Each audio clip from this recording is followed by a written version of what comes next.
நான் மதுரையிலேருந்து வர்றேன். சும்மா தான் கோயிலுக்கு வந்தேன். ஸோ அதுக்கடுத்து பார்த்தீங்கன்னா, இப்போ ஒரு 4, 5 வருஷமாக வந்துட்டுருக்கேன்.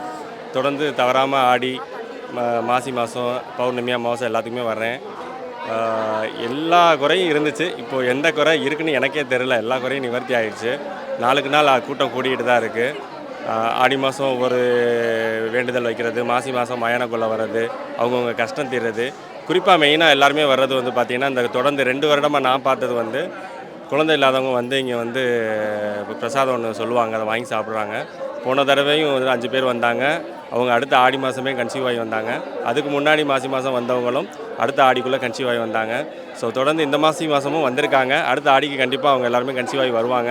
அது மாதிரி எல்லா குறையுமே தீரும் கண்டிப்பாக. அம்மாவை பற்றி சொல்லணும்னா நிறைய இருக்குது.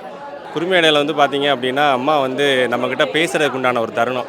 நம்ம அம்மாக்கிட்ட வந்து நேரடியாக பேச முடியாது. ஆனால் அன்னைக்கு வந்து நம்ம அம்மாக்கிட்ட நேரடியாக பேசலாம். என்ன பிரச்சனை, அது எப்படி நிவர்த்தி ஆகும் அப்படின்னு அம்மாவே நேரில் வந்து சொல்லுவாங்க. மயான கொள்ளைங்கிறது வந்து அது பெரிய கதை. நம்ம அவ்வளோ ஷார்ட்டாலாம் சொல்ல முடியாது. பட் சிம்பிளாக வந்து பார்த்திங்கன்னா, அம்மா கோயிலேருந்து மயானத்துக்கு போய் அங்கே உள்ள அசுரனை வந்து வதை செஞ்சு, அதுதான் இன்றைக்கு வரைக்கும் தொன்று தொட்டு வந்துட்டுருக்கு. அதில் வந்து காய்கறிகளில் வந்து சூறையிட்டு, அது மூலமாக எத்தனையோ வந்து மக்கள் வந்து பிரசாதமாக எடுத்துகிட்டு போகிறாங்க வீட்டுக்கு. அது மூலமாக வந்து அவங்க வீட்டில் இருக்கக்கூடிய அந்த காய்கறிகளை வீட்டில் போய் சமைக்கும் பொழுது அவங்களுடைய வீட்டில் வந்து பார்த்திங்க அப்படின்னா, வறுமைகள் நீங்குது. சாப்பாட்டுக்கு எந்த குறையும் இருக்காது. அதே மாதிரி எந்த குறையோடு வந்து அம்மாவை தரிசித்து போனாலும் அந்த குறை வந்து நிவர்த்தி அடையும். இந்த வருஷம் வந்துட்டு போனாங்கன்னா, அடுத்த வருஷம் அந்த குறை நிவர்த்தியாகி தான் வருவாங்களே தவிர, கண்டிப்பாக வந்து மறுபடியும் இருக்க வாய்ப்புகள் கிடையாது. அது மாதிரி எல்லாருமே வாங்க, அம்மாவை தரிசிங்க.